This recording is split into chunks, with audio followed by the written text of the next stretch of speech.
فکر نکنن که زدند و تمام شد. نه، به اونها اجازه نخواهیم داد که از این جنایت بزرگی که انجام دادن خودشون رو سالم خلاص کنند که در این زمینه هیچ کوتاهی صورت نخواهد گرفت. برخیزید حکم جهاد آمده است، برخیزید حکم جهاد آمده است، برخیزید که فرصت درنگ نیست. دشمن را وحشی و خونخوار ببین، برخیزید چاره به غیر جنگ نیست.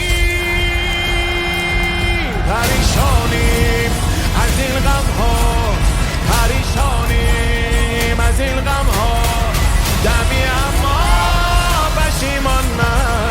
پریشانیم دمی اما پشیمان نه. شکسته گرچه دل ها ما، ولی کم عهد و پیمان نه. شده وقت عمل، ما هم شب حمله نشان دادیم. زمین کارزار ما تل آویو و تهران